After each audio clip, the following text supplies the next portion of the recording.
América versus América. América, un mismo continente con dos realidades muy pero que muy diferentes. Unos países son muy ricos y otros países muy pobres. Fijaos, por ejemplo, la renta per cápita de Canadá, incluso teniendo en cuenta la diferencia de precios, es 5 veces la de El Salvador o la de Ecuador. Por su parte, la renta per cápita de Estados Unidos es casi 4 veces la de Colombia. Sí, es verdad, también hay un grupo de países que podríamos calificar en términos relativos como de clase media. Sin ir más lejos, la renta de Chile o Panamá es 3 veces la de Bolivia o casi 2 veces la de Perú. Sin embargo, a grandes rasgos podemos decir que de las 1.000 millones de personas que viven en el continente americano, aproximadamente el 40% viven en algunos de los países más ricos del mundo, fundamentalmente Estados Unidos y Canadá. Mientras tanto, el otro 60% de los americanos viven en países que o bien son muy pobres o que aún están en vías de desarrollo.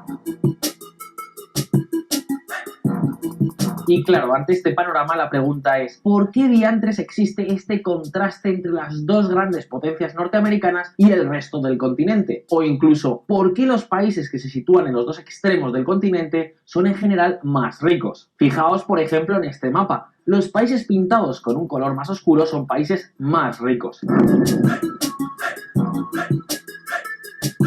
Sin embargo, tal vez donde más fácil resulte observar este enorme contraste es precisamente en esta frontera que estáis viendo, la frontera favorita de Donald Trump, la frontera entre Estados Unidos y México. En el lado norte de la frontera, Estados Unidos, uno de los países más ricos del mundo, un país donde con carácter general sus habitantes son bastante más ricos y viven más seguros y más años que sus vecinos del lado sur de la frontera, es decir, de México. De hecho, es cruzar la frontera y de repente todo cambia. Pero, ¿por qué semejante diferencia? ¿A qué se debe? Al fin y al cabo hablamos, ojo, de territorios con una población y unos recursos naturales muy similares. No olvidemos que gran parte de California, Texas y Nuevo México, algunos de los estados, por cierto, más prósperos e innovadores de los Estados Unidos, eran a comienzos del siglo XIX territorio de México.